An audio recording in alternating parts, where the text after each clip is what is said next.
me, me acompaña por favor a Hechos capítulo 7 para que nosotros podamos estudiar lo que dicen los versículos del 38 al 50. Algunos dicen, ¡ja! Bueno, al menos lo vamos a intentar. No sé si acabemos, pero al menos lo vamos a intentar. La idea es que sí, pero usted puede ver lo denso que es este discurso, defensa de Esteban. Si usted recuerda, ¿verdad? Hace 15 días estábamos hablando de estos textos. Pero si usted recuerda quién fue Esteban, Esteban fue un siervo de Dios que temprano en la historia de la iglesia fue enjuiciado, cosa que no era extraña. A los líderes de la iglesia cristiana los estaban persiguiendo, enjuiciando. Él fue llevado a ser enjuiciado, un hombre sencillo, permítame decirlo así, del pueblo, y estaba compareciendo ante 70, por llamarles así, magistrados, gente estudiada, gente preparada, culta, pero además con un peso moral y religioso en la sociedad en la que vivía Esteban, que debió haber sido muy intimidante, pero no lo fue, porque el Señor estaba con él, porque estaba lleno del Espíritu, dice la Escritura, y de gracia, y hablaba con las palabras que Dios le daba, no solamente para defender su testimonio, sino sobre todo para predicar el Evangelio de nuestro Señor Jesucristo. Es curioso, hermanos, pero los perseguidos en la Biblia, aunque usaban el sentido común y hacían lo posible por sobrevivir, no estaban empecinados en sobrevivir. Pablo echó mano de recursos legales, apelo al César, llegó a decir, o simple y sencillamente del sentido común de vienen a perseguirte, pues vámonos a otro lugar. No eran kamikazes, no eran suicidas, no estaban locos. Dirían algunos, estaban locos por Jesús. Pero su principal asunto no era salvar sus vidas, sino salvaguardar el mensaje que estaban predicando. Y Esteban hace esto. Con un recuento que echa mano del Antiguo Testamento, él va parte por parte con Abraham, con Moisés, y luego llega hasta David, como pretendo que veamos hoy, diciendo: Dios ha estado actuando entre nosotros y nosotros no lo hemos reconocido. Por eso, como subtítulo, me han preguntado nuestros queridos hermanos allá que nos facilitan la vida, hacen cosas que nosotros jamás sabríamos hacer. Nos tendrían que enseñar mucho para que sepamos controlar el audio y video y poner letreritos y todo un ministerio que ellos hacen, y me dicen de dónde a dónde y cuál es el subtítulo. Entonces hace tiempo yo les dije, bueno, la elección no asegura la aprobación. Es decir, Esteban era un siervo elegido por Dios, pero eso no quiso decir que la gente lo iba a aceptar. Pero más allá de Esteban, nuestro Señor Jesucristo fue el Cordero elegido por Dios, y aún así su pueblo lo rechazó. Y Esteban de eso habla en este discurso. Su mirada está puesta en Cristo para llevar a las personas a Él. Entonces, si me hace favor, si le es posible ponerse de pie para la lectura de la palabra de Dios, voy a ir a los versículos 38 al 50 de Hechos 7.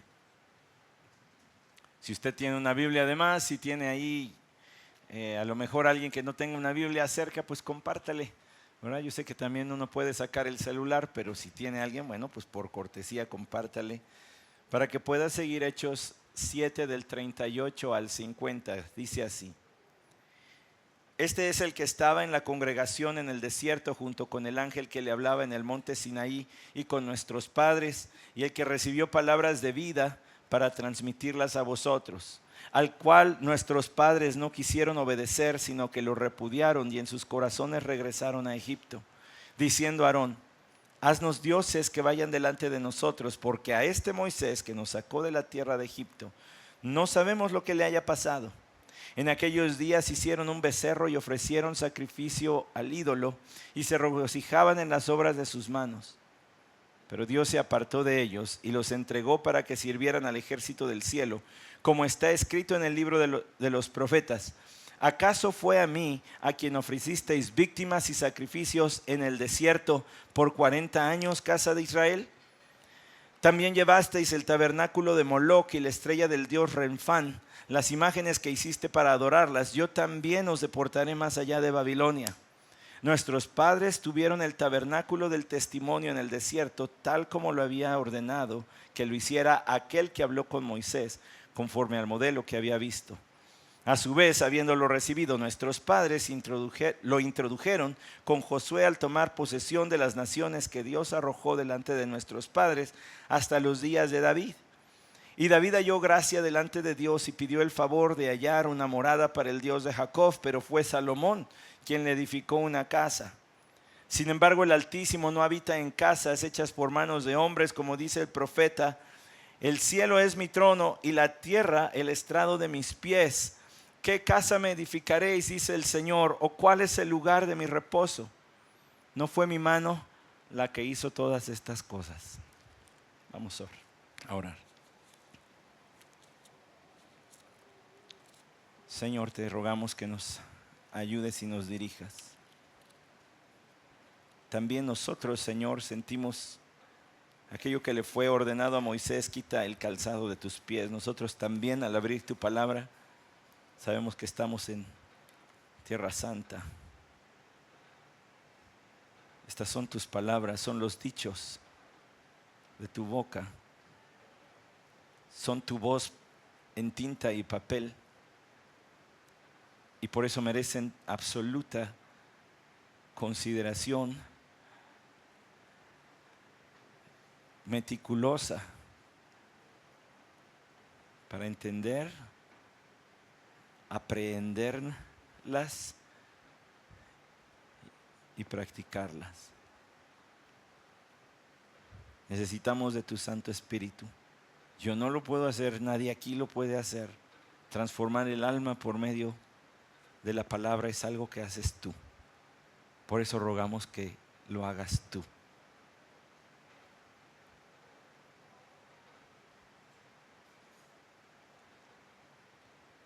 Oramos en nombre de nuestro gran Salvador Jesús.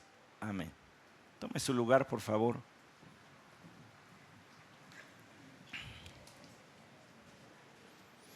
Yo le digo a mis alumnos de predicación: adoren con la iglesia, participen del servicio, no estén esperando en nervios el sermón, participen, canten. Además sirve que van calentando la voz, porque van a hablar por un buen rato, entonces necesitan calentar la voz.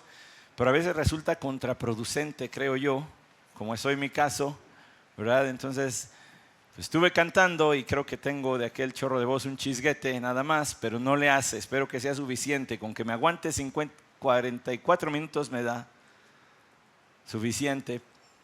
Pero ¿cómo no cantar lo que estábamos cantando, no cree? Cuando hablamos del amor de Dios y cómo nos mueve en nuestra vida. Un siervo que está a punto de entrar en escena, el apóstol Pablo, a punto de entrar en escena en el libro de Hechos, porque aparece en el capítulo 9 ya. Ya nos estamos acercando. Alguien que entra en escena, él escribió: el amor de Cristo nos constriñe. Y si ustedes recuerdan lo que hemos visto recientemente los martes de estudio bíblico, eso quiere decir el amor de Cristo hacia mí. No mi amor por Cristo, sino el que Cristo me ha llamado me mueve a servirle como le sirvo. En esa absoluta entrega del apóstol Pablo. En el capítulo 9 está su encuentro con el Señor Jesucristo en el camino a Damasco. Pero aproximadamente 30 años después le escribió a Timoteo su segunda carta en el capítulo 4, en el versículo 6, donde le dijo: porque yo ya estoy para ser derramado como sacrificio. Es decir, ese último casi galón de vino que se vertía sobre el holocausto, dice Pablo: yo ya estoy siendo, es un verbo activo, en este momento mi vida está siendo derramada, se está agotando, siento como las gotas del último sacrificio que tengo que dar para mi Señor se están virtiendo y estoy a punto de morir. Él entró en escena en un momento ideal. Dios lo escogió para una misión especial. Además de plasmar más de medio Nuevo Testamento, Dios le utilizó para plantar iglesias en muchos lugares del mundo hasta entonces conocido. Pero siempre hay alguien atrás. Siempre hay alguien atrás. Atrás de él hubo otro hombre llamado Felipe, que sacó el evangelio de Jerusalén y de Judea y lo llevó a Samaria. Pero atrás de Felipe hubo otro hombre, de quien no se dice mucho, de quien lo reconocemos como el primer mártir. Y mire, si llegamos hoy al versículo 50, la próxima semana se va a tener que traer una caja de pañuelos junto conmigo, porque entraríamos al texto donde se derrama la primer sangre de un mártir por la causa de Cristo. Tremendo pasaje ese, que nos esperaría si hoy acabamos. Pero déjeme también decirle, en el Museo de la Vida de Billy Graham, el evangelista a quien más personas ha predicado, millones y millones, son incontables, no se puede porque siguen sonando sus mensajes y se siguen escuchando por millones de reproducciones al año en internet. Ahí está casi escondido. En una de las exhibiciones hay un cuadro pequeño, como de esta altura hacia abajo, ni siquiera ocupa el lugar predominante en ese muro. Hay un letrero que lo tiene a él al final de la lista, no al inicio. Y va haciendo la cuenta hacia atrás de quiénes fueron las personas que Dios usó para que llegara el evangelio hasta Billy Graham. Y la lista inicia no con un pastor, no con un evangelista, no con un misionero. La lista inicia con un zapatero. Edward Kimball. El nombre no suena, uno no lo googlea y sale mucha información acerca de él, pero fue el maestro de escuela dominical que se interesó en un jovencito llamado Dwight, de apellido Moody. Y la cadena de evangelio empezó para Billy Graham desde Edward Kimball. Y quizá podríamos ir más atrás, quien le haya predicado a Edward Kimball. Pero cuando usted y yo consideramos el evangelio en México, lo que es el día de hoy, tendríamos que regresar muchos nombres, una larga cadena. Cuando consideramos el movimiento misionero mundial, deberíamos considerar muchos, miles, y si no me equivoco, cientos de miles de nombres de hombres y mujeres que han llevado el evangelio a muchos lugares de este mundo, tristemente todavía no a todos. Pero el discurso de Esteban tiene que ver con el movimiento misionero mundial. Y quizá todavía no lo ha detectado, pero estoy aquí para ayudarle. Porque Esteban hace afirmaciones que le dicen a sus oyentes directos y luego por la palabra de Dios a nosotros, que donde quiera que Dios sea invocado, Jesucristo sea reconocido, Dios va a estar allí. Que el pueblo tuvo un tabernáculo, un templo, porque tenía un Dios. Pero que hoy siguiendo todavía, Dios es inmutable, no cambia, sigue siendo un solo Dios, pero Dios puede ser adorado en cualquier lugar donde se invoque su nombre. Por eso es que Él les habla del tabernáculo. Y les dice, Dios les dio el tabernáculo y lo andaban moviendo de aquí para allá. Y primero lo recibieron con Moisés y luego Josué lo llevó, lo internó en la tierra prometida y lo tuvieron con ellos hasta que llegó a David y quiso construir una casa al Señor, pero no se le permitió. Entonces Salomón sí construyó un templo fijo, una estructura fija. Pero ese tiempo está pasando. Y con ese discurso está preparando el movimiento misionero mundial. Donde quiera que se invoque el nombre de Dios, allí se le puede adorar. ¿Qué le parece que va al versículo 38? Él está hablando de Moisés y de cómo fue rechazado por el pueblo judío una y otra vez. Dice, este Moisés. En el versículo 38 nuevamente inicia así: este es aquel que estaba en la congregación en el desierto junto con el ángel que hablaba en el monte Sinaí y con nuestros padres, el que recibió palabras de vida para transmitirlas a vosotros. ¿Se acuerda que había 3 cargos que le estaban achacando a Esteban? Tú blasfemas contra Dios, hablas mal de Dios. Tú blasfemas en contra de la ley y en contra de Moisés. Tú además blasfemas en contra del templo que ellos consideraban sagrado. Esas eran las 3 acusaciones, los 3 cargos por los cuales estaba siendo enjuiciado. Ya ha respondido 2, ya les ha dicho, les ha mostrado hasta el cansancio que él sí respeta la ley de Dios, que tiene un alto concepto de Dios, que tiene un alto concepto de Moisés. Y está a punto de demostrarles también, estamos en la bisagra que conecta a Moisés con el tabernáculo, y les dice a ellos, este Moisés estaba en la congregación. Me deja decirle, momento técnico, ¿tomaron café, hermanos? Eso, que los necesito despiertitos. Si no tomaron café, espero que se hayan enchilado con la salsa, no enojado sino enchilado, para que estén despiertitos, porque aquí les dice, estaba con la congregación. La palabra en el idioma griego que utilizó Esteban es con la eclesía, con la iglesia. No es que la iglesia haya existido desde el Antiguo Testamento. Le señalo esta particularidad del texto porque quiero decirle que el término eclesía simplemente significaba gente reunida.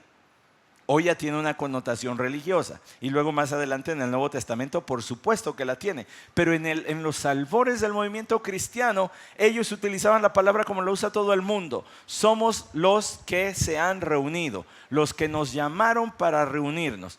Nuestras versiones lo traducen como congregación para no causar confusiones, pero es bueno que usted sepa lo que está allí detrás del texto. Ahora dice, él estaba con la congregación en el desierto, junto con el ángel que le hablaba en el monte Sinaí, y con nuestros padres.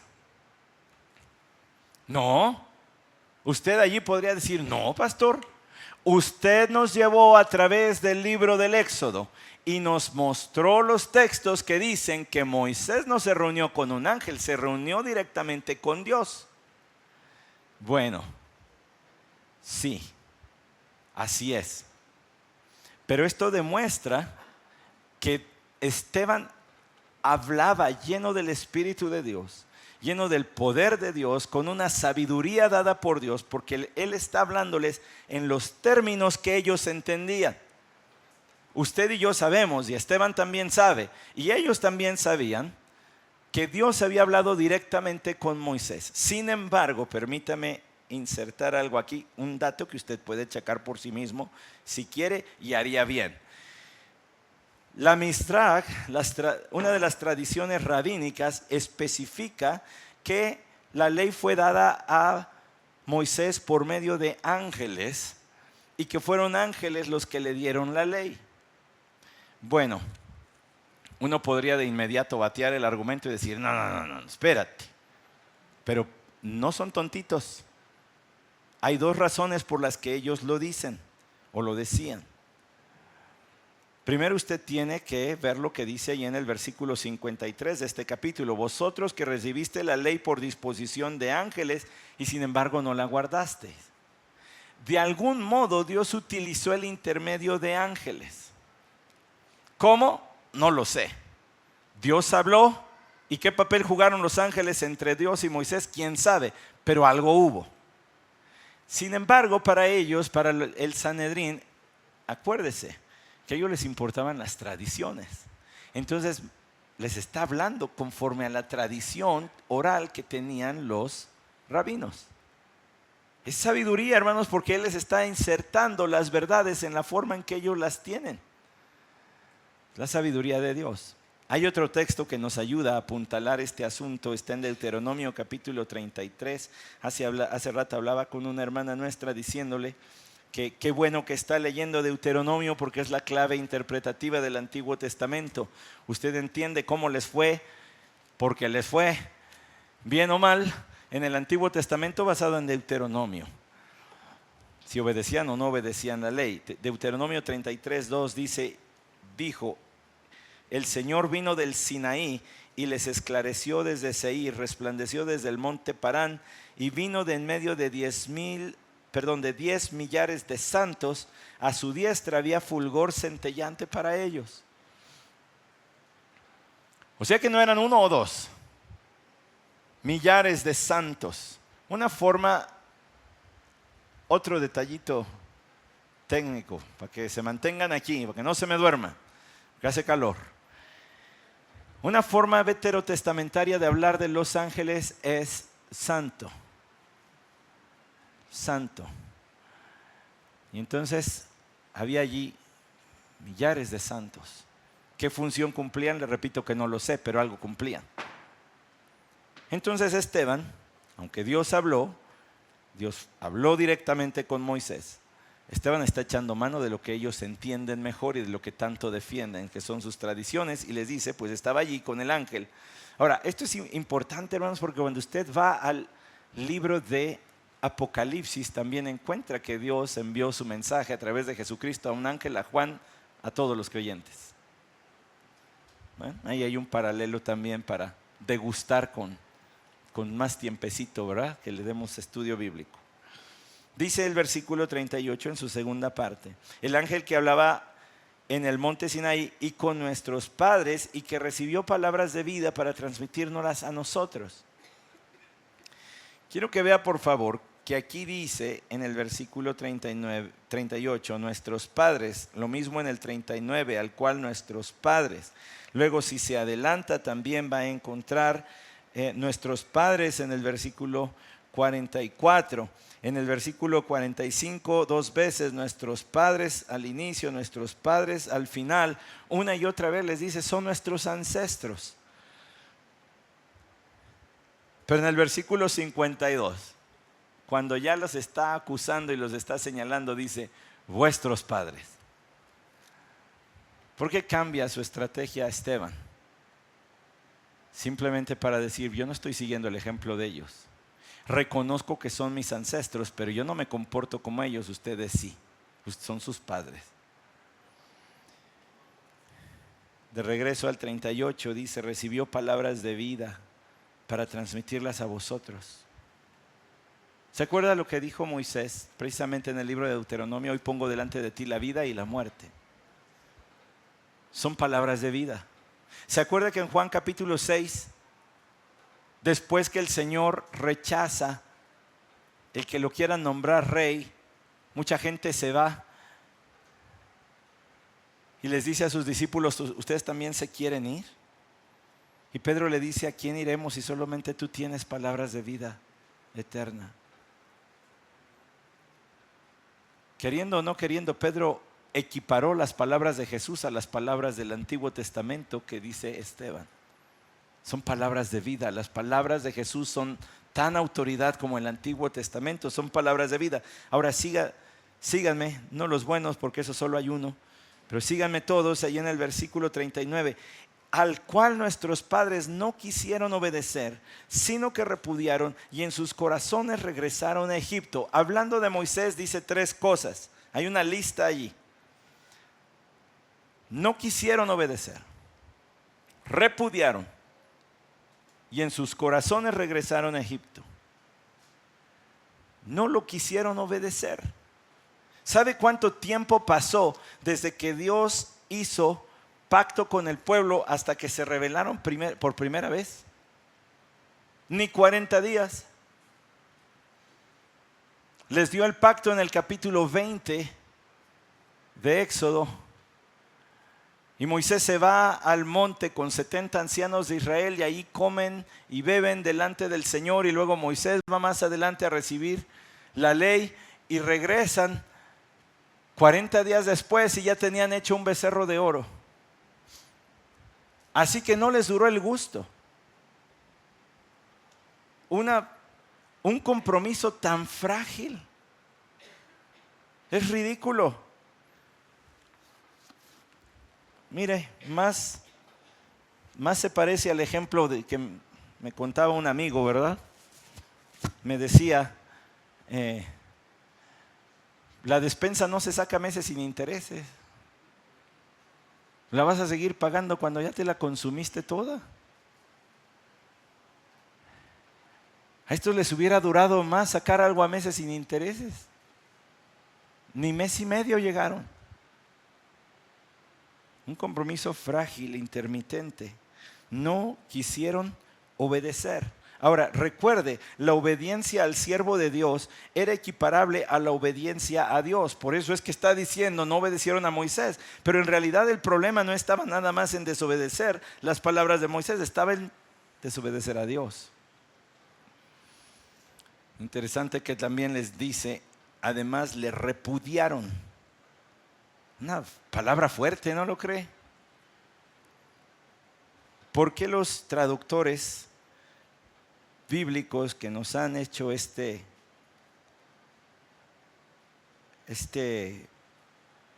traducción emplearon la palabra repudiar?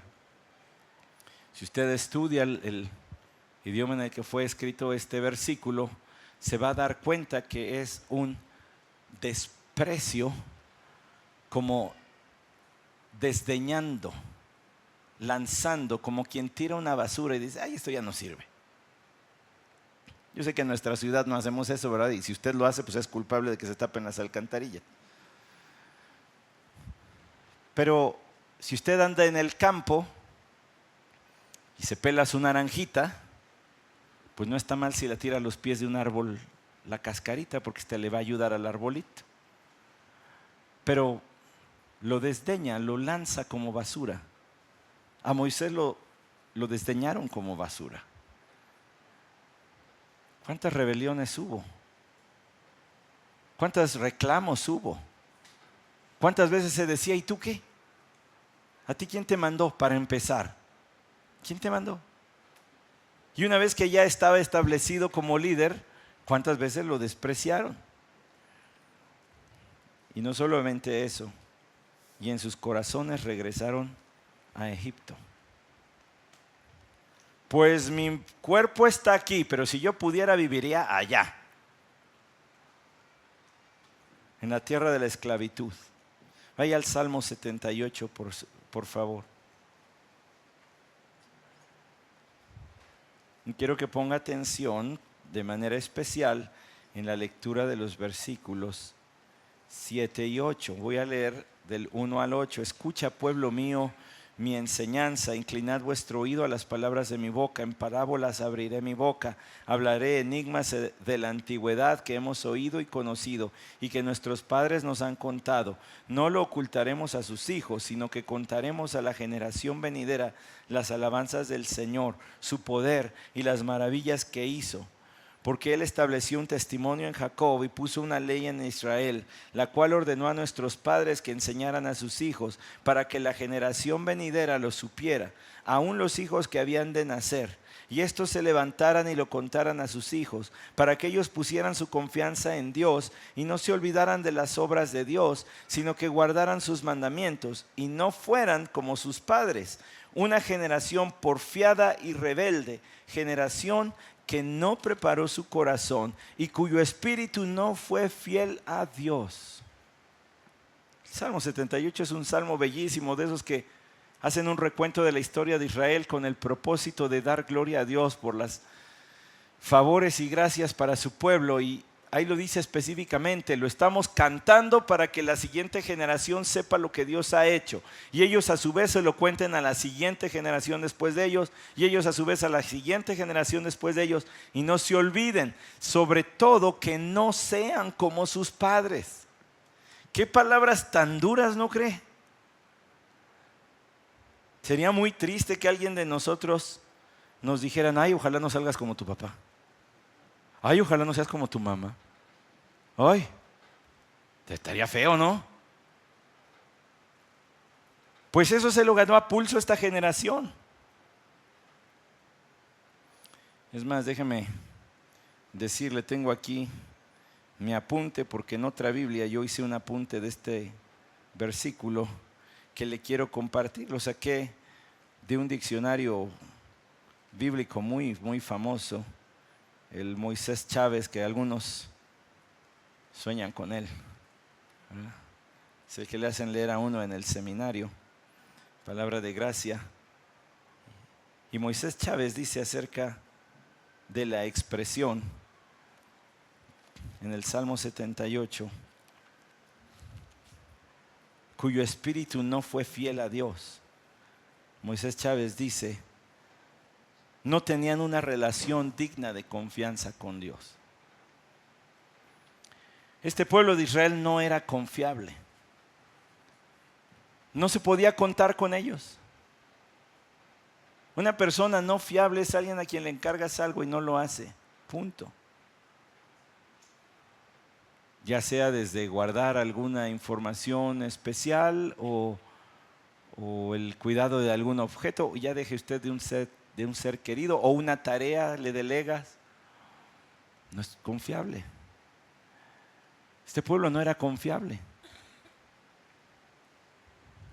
Qué triste que se diga, pues para que no seas como tu ancestro, aquí te va la historia. Ellos en sus corazones habían regresado a Egipto.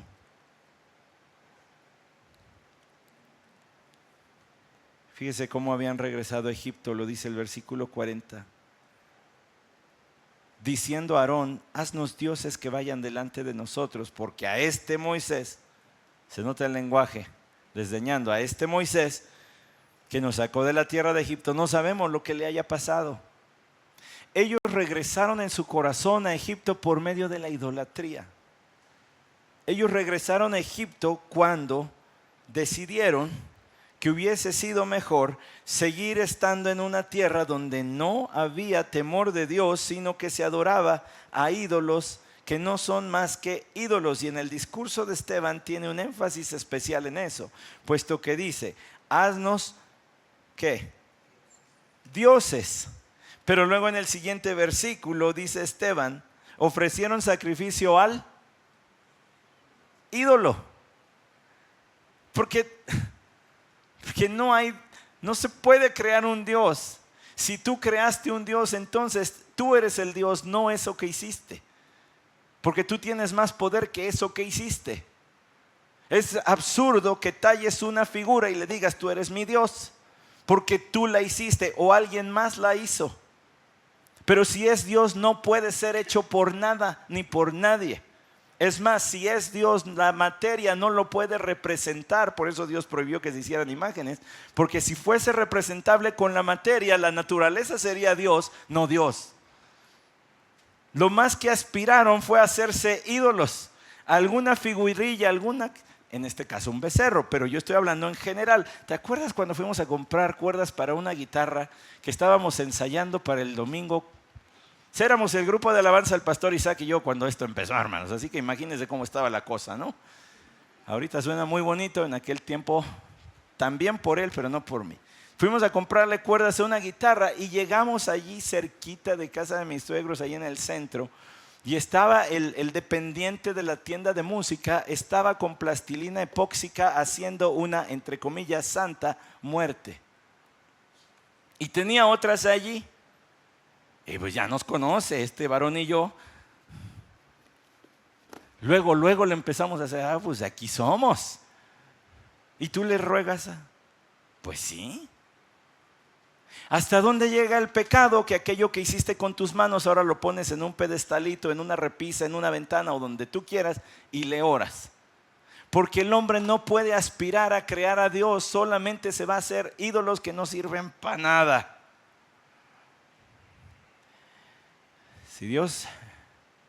Si tu Dios lo hiciste tú o lo hizo alguien más, lo imprimió, lo esculpió, lo talló, lo inyectó en plástico, lo talló en madera, no sé, eso no es Dios.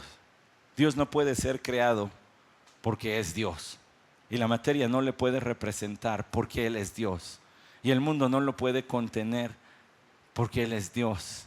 Y es incomparable. Y si esto es así, y lo es, entonces el acto que Esteban está señalando es totalmente ridículo e insensato. Tuve la oportunidad junto con mi reina y mi princesa de de que nos llevaran a un museo en Estados Unidos, donde hay un templo egipcio, de esos que se trajeron piedra por piedra y luego los armaron como rompecabezas. Fascinante. Pero la inscripción y la descripción que tenía allí era todavía más fascinante. Y tengo la foto, al rato se las muestro si a alguien le interesa. Tanto de la descripción como del templillo ese. Porque ese templo estaba en funciones en Egipto, mientras que el Señor Jesucristo estaba en esta tierra. Fue lo que lo hizo más fascinante para nosotros. Que hubiese gente metiéndose a un templo a adorar la obra de sus manos, sus pinturas y sus figuritas, cuando Dios estaba caminando a kilómetros de allí.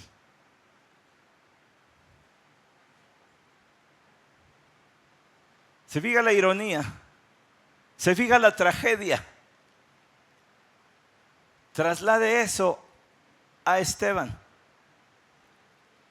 y a la escena de Moisés en la cumbre del monte Sinaí, hablando con Dios y el pueblo acá abajo diciendo, pues haznos un becerro, porque este es quién sabe qué le pasó.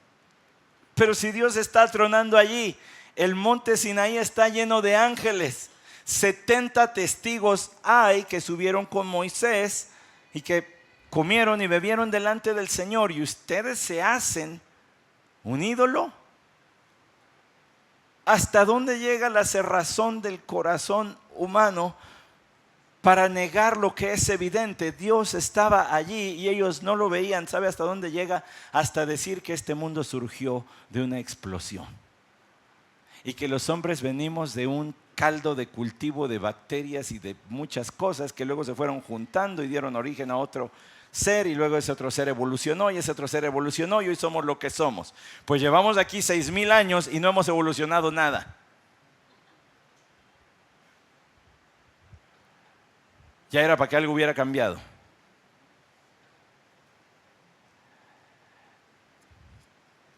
Qué irónico es entonces que viviendo dentro del mundo, la creación de Dios, una parte de la creación de Dios, alguien se atreva a decir no hay Dios. Es trágico como le sucedió al pueblo de Israel. Le dijeron a Aarón, haznos dioses que vayan delante de nosotros, porque este Moisés que nos sacó de la tierra de Egipto, no sabemos lo que le haya pasado. Y cada vez que Esteban cita la Biblia, la cita casi al pie de la letra como estaba escrita en su tiempo. Échese ese trompo a la uña, diría mi papá. Pero si no tenían rollos para todos, pues lo que les leían en la sinagoga y de ahí memorizaban. La sabiduría que Dios le dio, pero también se aplicaba al estudio. Sígame al versículo 41, por favor. En aquellos días hicieron un becerro y ofrecieron sacrificio al ídolo y se regocijaban en las obras de sus manos. Hicieron un becerro.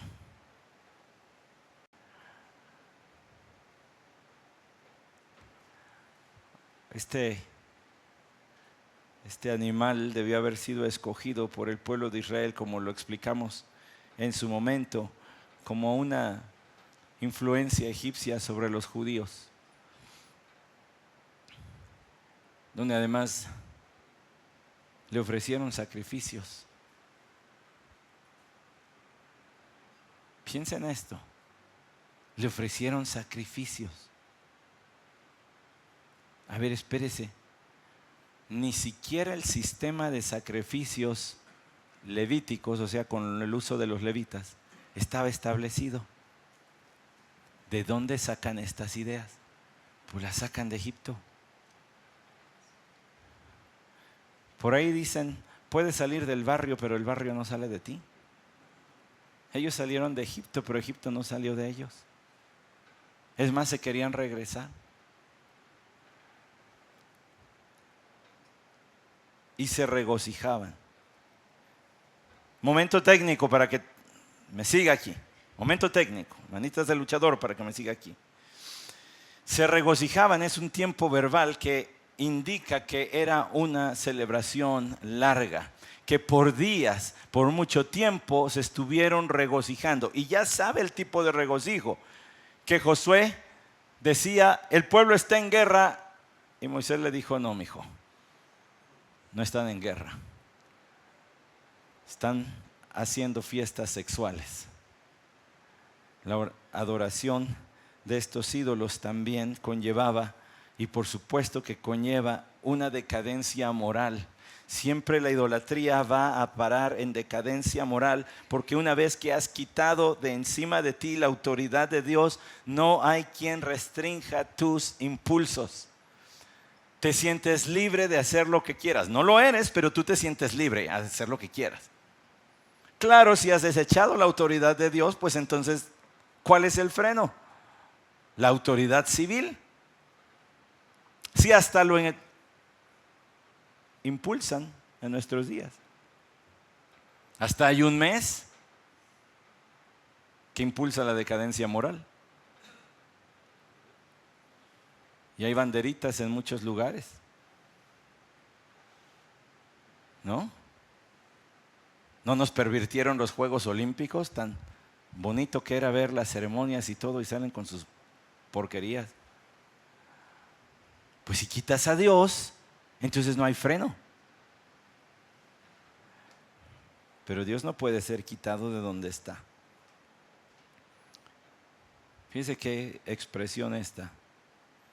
Pero Dios se apartó de ellos y los entregó para que sirvieran al ejército del cielo, como está escrito en el libro de los profetas. ¿Acaso fue a mí a quien ofrecisteis víctimas y sacrificios en el desierto por 40 años, casa de Israel?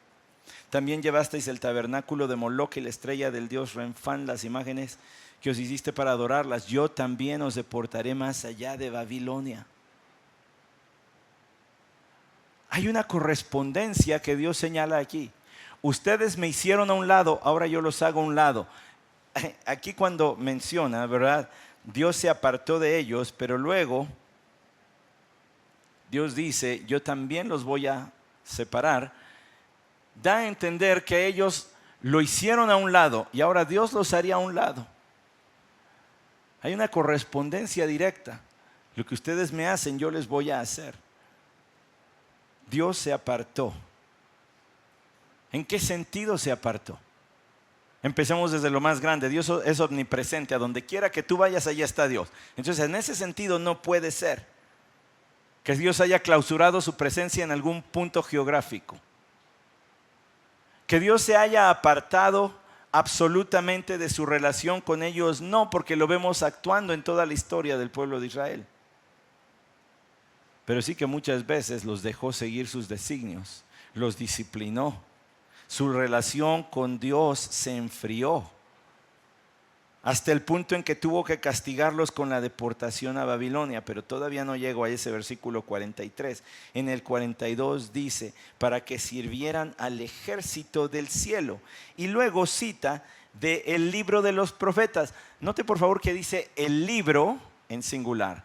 De los profetas, plural. No dice el libro del profeta Amós.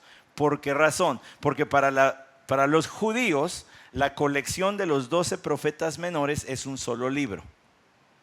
¿Ok? Los 12 profetas menores estaban en un solo rollo. Por eso es que le llama el libro de los profetas, el libro en singular, y cita a uno de esos profetas menores que es el profeta Amós, y la cita proviene de Amós capítulo 5 versículos 25 al 27. Ahora, si usted lo lee, va a decir, pastor, no que Esteban estaba citando casi al pie de la letra.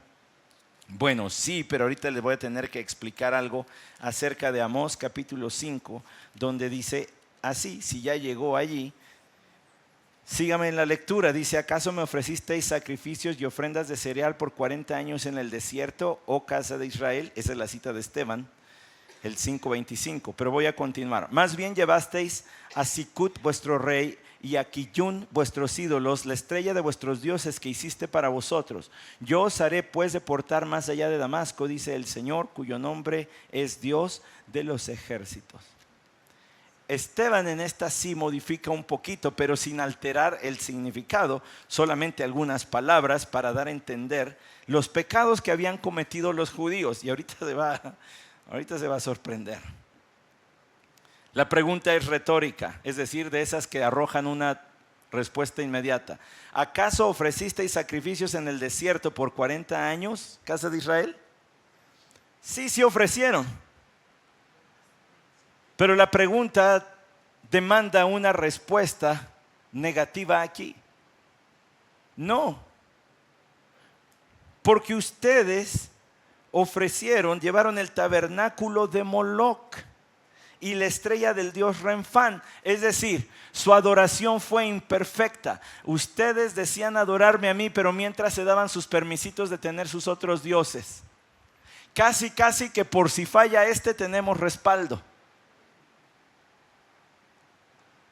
Mira, si Jehová nos falla, tenemos a Moloc. Si Jehová y Moloc nos fallan, tenemos a Renfán. Tranquilo, no pasa nada. Después de todo lo que había hecho por ellos. ¿Se imagina? Nosotros leemos libros de historia de México, ¿verdad? Hemos leído algunos, tal vez por la escuela, tal vez por gusto. Imagínense que el libro de la historia de tu pueblo sea este. Somos el pueblo de Dios. Y entonces, ¿por qué andamos tan descarriados? Pero le doy consideración a esto. Que el Señor les dijo, ¿ustedes ofrecieron? Sí y no.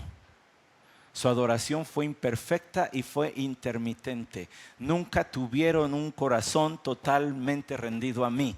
Siempre tuvieron algo al lado, siempre.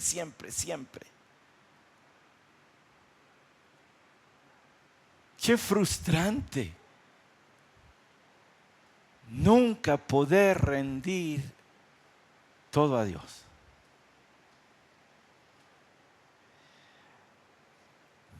Y les dije que Esteban hace algunos paralelos.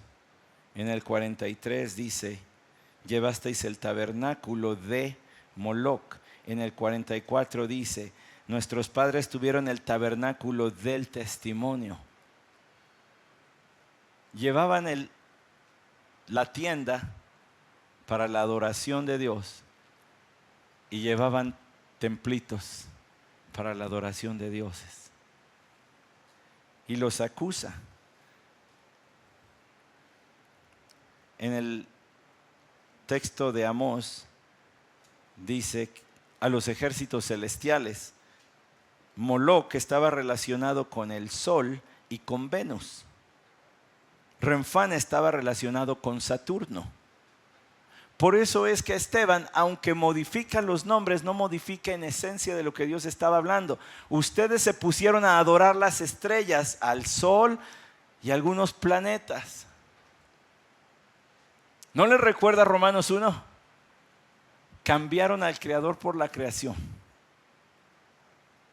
Vaya que a Teotihuacán hay una piramidota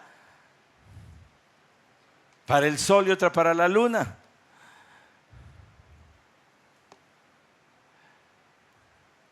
Por todos lados es la misma cosa, la misma perdición. Que el testimonio que Dios dejó en la creación, en vez de que el hombre lo use para acercarse a Dios, lo usa para alejarse de la idolatría. Las imágenes que hicisteis para adorarlas, yo también os deportaré más allá de Babilonia. En Amós dice Damasco, aquí dice Babilonia. Solamente para decirles, por eso nos vino el exilio. Por eso nos llevaron presos a Babilonia. Por nuestros padres y su idolatría. Nuestros padres tuvieron el tabernáculo del testimonio en el desierto, tal como le había ordenado que lo hiciera aquel que habló a Moisés, conforme al modelo que había visto. ¿Sabe? Hay dos cosas aquí que hay que subrayar. La primera de ellas es el corazón intermitente que Esteban señaló. Nuestros padres nunca tuvieron un corazón totalmente rendido a Dios. Siempre quisieron seguirse dando permisitos. Es que Jehová no me deja esto, pero estos sí me permiten otras cosas. Hay otra cosa que Esteban señala en esta sección de su discurso. La adoración imperfecta. La adoración imperfecta. El pensamiento pecaminoso que puede existir en alguien de decir puedo tener los pies en ambos mundos, aquí y acá. Y no se puede. En su discurso Esteban menciona una y otra vez nuestros padres, nuestros padres, nuestros padres. Pero luego se desmarca y dice son suyos. Yo ya di la vuelta, yo tengo un Señor y por ese Señor estaba a punto de rendir su vida y ser el primer mártir en la historia del cristianismo. Este tabernáculo que llevaban sus padres demostraba el hecho que no importaba dónde estuvieran, siempre podrían tener acceso a Dios. Y por eso entonces las puertas estaban abiertas para que la iglesia saliera a predicar. No hay restricción, Dios va a estar con ustedes, Jesús lo prometió, yo estoy con ustedes. Tienen que ir.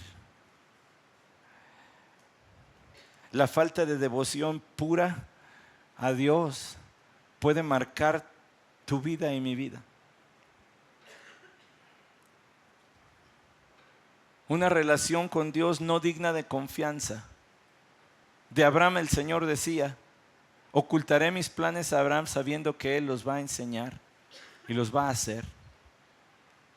Suena raro, pero Dios confiaba en Abraham. Sabía que lo que le pidiera lo iba a hacer. Yo me pregunto si Él dice, Santiago lo va a hacer. Ya sé que lo va a hacer. Yo me pregunto si usted puede llenar esa línea en blanco.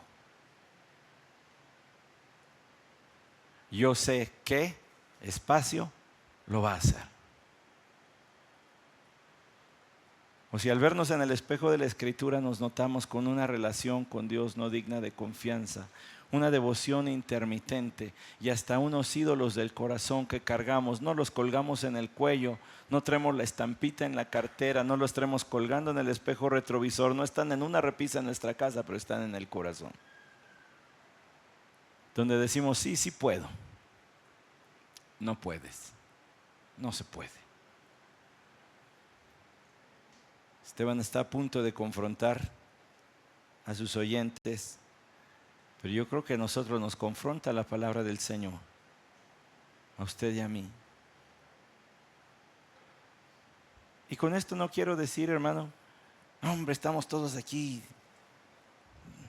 bien mal. Lo que digo es que siempre hay espacio para más y mejor.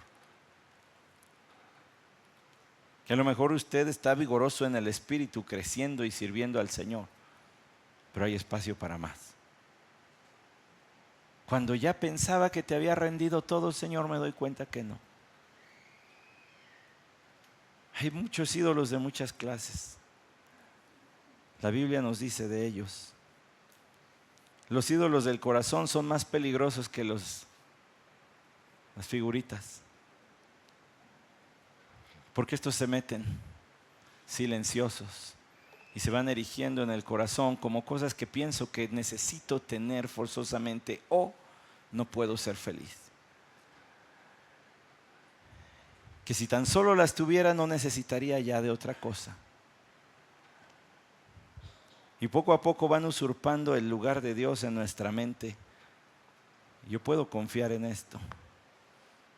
Si lo tengo estoy bien, si no lo tengo.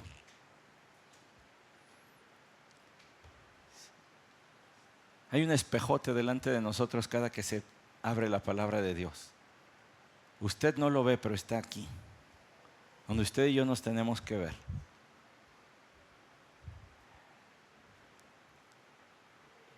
Pero tenemos que ser hacedores y no solamente oidores.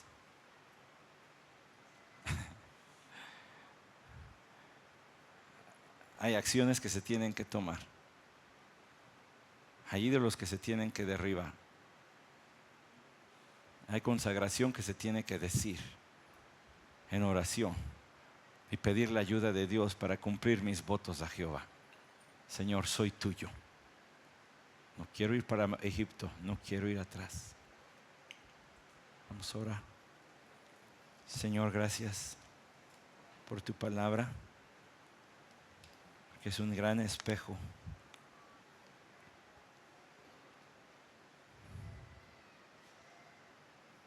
Pensábamos que Esteban le hablaba al Sanedrín, pero parece que hoy nos habló a nosotros. El silencio hacia el final lo demuestra. Es solo por tu Hijo Jesucristo y tu gracia que podemos experimentar vida nueva. Ayúdanos a despojarnos de todo peso y del pecado que nos asedia y a correr con paciencia la carrera que tenemos por delante, puesto los ojos en Jesús, el autor y consumador de nuestra fe, Señor. El cual, por el gozo puesto delante de él, sufrió la cruz y menospreció el oprobio y se sentó a la diestra de la majestad en las alturas. Y un humilde siervo, chiquitito, pero gigante, de nombre Esteban, fue tan buen discípulo que siguió a su maestro hasta la muerte. El primero de muchos. Hoy siguen cayendo, Señor, en tantos países, aún en México. Y nosotros nos preguntamos, como se preguntaba el himnólogo, ¿soy yo soldado de Jesús? ¿Un siervo del Señor?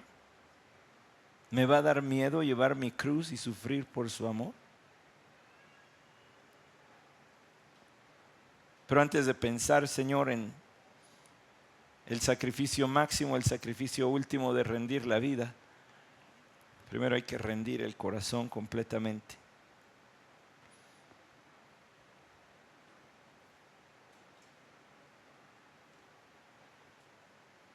Y tú que conoces y examinas los corazones, Señor,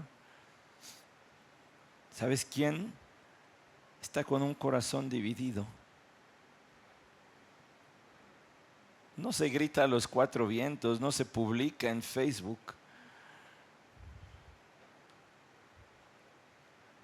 Pero se nota durante la semana.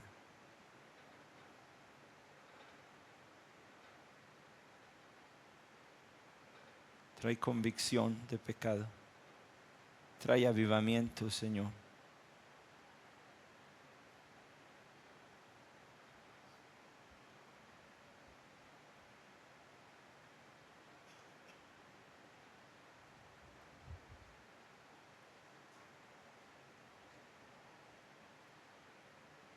Aviva tu obra en medio de los tiempos. Aviva renovación en medio de los tiempos.